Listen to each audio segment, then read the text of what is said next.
¿Qué tal, mis hermanos? Buen día. Les saludo pues ya en este lunes 23 de enero del año 2023, lunes de la tercera semana de tiempo ordinario. La iniciamos ayer y le damos seguimiento todavía meditando en la primera lectura la carta a los Hebreos. Hoy corresponde al capítulo 9, versículo 15 y del 24 al 28. Y en el Evangelio vamos a ver a Marcos capítulo 3, versículo del 22 al 30. Y siguiendo a tono con lo que veíamos la semana pasada, la carta a los Hebreos sigue comparando el sacerdocio anterior con el sacerdocio de Cristo, la alianza antigua con la alianza nueva, y hoy de alguna manera se centra en esas dos alianzas. Primero, dice, en la antigua alianza y en la nueva alianza hay una gran diferencia. En la antigua alianza, dice, la gente seguía cayendo en pecado precisamente quebrantando la misma alianza. En cambio, en la nueva alianza viene el perdón de los pecados. Dice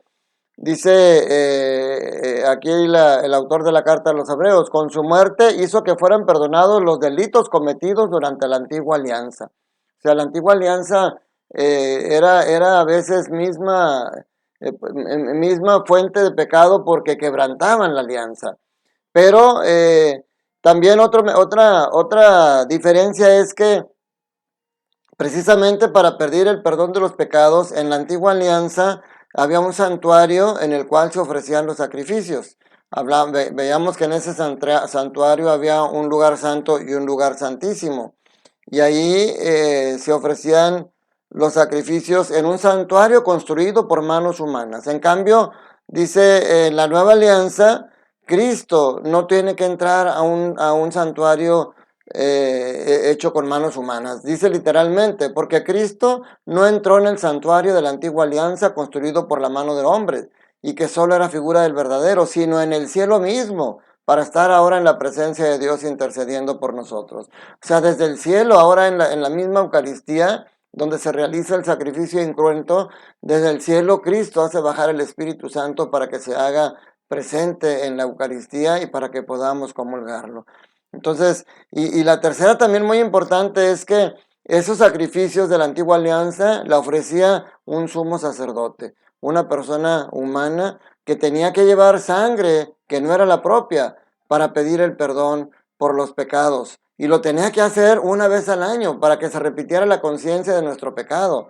En cambio, en la nueva alianza es Cristo mismo, no es un sumo sacerdote humano, es Cristo mismo quien baja y quien entra para que con su cuerpo, con su misma sangre, purifique ahora sí de una vez y para siempre nuestra vida, nuestra alma y borre los pecados. Y entonces, por eso solamente tiene que ser una sola vez. Ahora nosotros realizamos en cada misa, pero es un sacrificio incruento, es un memorial de lo que Cristo hizo y que no tiene por qué estarlo repitiendo, haciéndose morir nuevamente cada vez. Pero por eso dice al final, de una sola vez y para siempre, pero dice al final se manifestará por segunda vez, pero ya no para quitar el pecado, sino para la salvación de aquellos que lo aguardan y que en él tienen puesta su esperanza. Si nosotros que somos quienes tenemos puesta nuestra esperanza en Cristo y aguardamos su venida siguiendo sus mandatos, entonces esa segunda venida ya no va a ser para perdonarnos, sino al contrario, para llevarnos a los que hemos sido fieles al Señor, llevarnos a estar permanentemente a su lado. Y en el Evangelio nos presenta hay dos partes, se puede decir así. En la primera parte, cómo las personas, sobre todo los escribas, todas las personas que no aceptaban a Jesús, al ver todos sus prodigios y al ver cómo expulsaba demonios, en lugar de ver en él, en esos signos, la manifestación de la divinidad de Jesús, lo que hacen es los adversarios es atribuirle sus prodigios al demonio. Dicen, este hombre está poseído por Satanás, príncipe de los demonios, y por eso los echa fuera.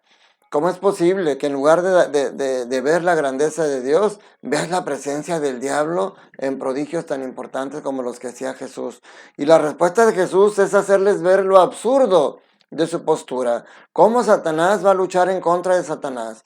Como si él mismo busca que sus demonios entren a poseer a la gente, él mismo haga que los demonios salgan.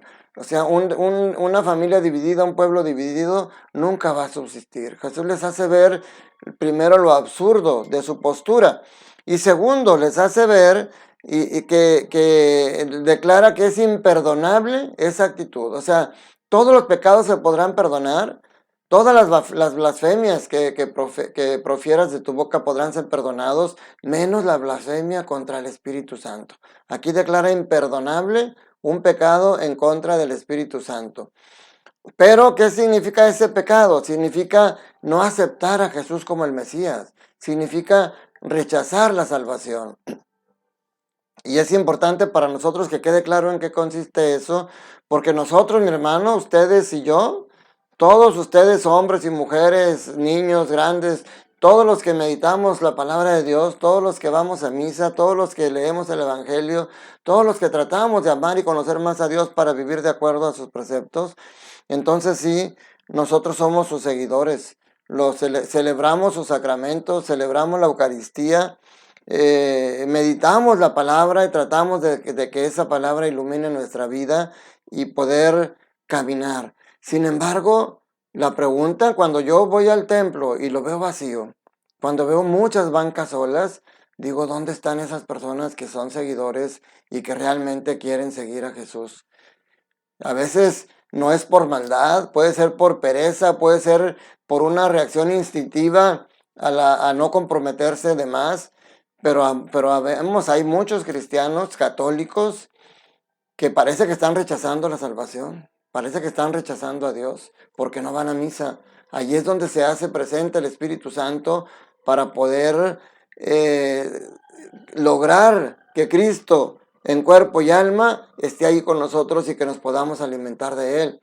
Y si tú rechazas eso, si tú rechazas ir a misa y comulgar, y si no hay nada que te lo impida hacer, sino simplemente es tu apatía, tu pereza, cuidado porque puedes estar sin querer pecando contra el Espíritu Santo. Si tú vives en el pecado, como decíamos ayer, si no es que caigas, sino que vives en el pecado, también estás pecando contra el Espíritu Santo porque estás negando que Él te puede salvar, que Él te puede purificar. Y hay que tener cuidado porque ese pecado no se perdona. Y empieza con cosas tan sencillas como eso, dejar de ir a misa, dejar de leer la palabra, dejar de tener esa cercanía con Dios. Todo eso te va llevando a que esa luz que llegó a tu vida se empiece a tornar en oscuridad porque empiezas a vivir en el pecado. Y fíjate qué tan sencillo, entre comillas, es. El Señor te pide 1 hora de tu tiempo a la semana. Oír misa entera, escuchar misa entera los domingos y fiestas de guardar. Eso es lo que te pide el Señor, porque Él sabe que con que vayas todos los domingos a misa, pero que escuches realmente la palabra, que no solamente oigas, sino que escuches, que hagas ejemplo de María, que guardes y medites esas cosas en tu corazón, eso es lo que va a ir haciendo que transformes tu vida y que transformes tu corazón. El que vayas a misa no beneficia a Jesús, el que vayas a misa no beneficia a Dios, el que vayas a misa te beneficia a ti, porque tú eres el que va a estar llenando tu vida del amor de Dios y de ese Espíritu Santo, que en lugar de rechazarlo, que por eso San Juan Pablo II le decía el Dios desconocido, en lugar de rechazarlo, aceptarlo y dejar que Él sea el que guíe tu vida, el que guíe tu camino. Somos instrumentos, yo soy instrumento a través de estos medios, tú eres instrumento compartiendo estos videos, no solamente el mío, de todos los demás sacerdotes o predicadores que buscamos acercarnos a Dios a la gente. Tú puedes ser ese medio, pero primero tienes que lograr el cambio en ti. Lo que decíamos ayer, primero tienes que lograr la conversión en ti, ese dejar el pecado tuyo.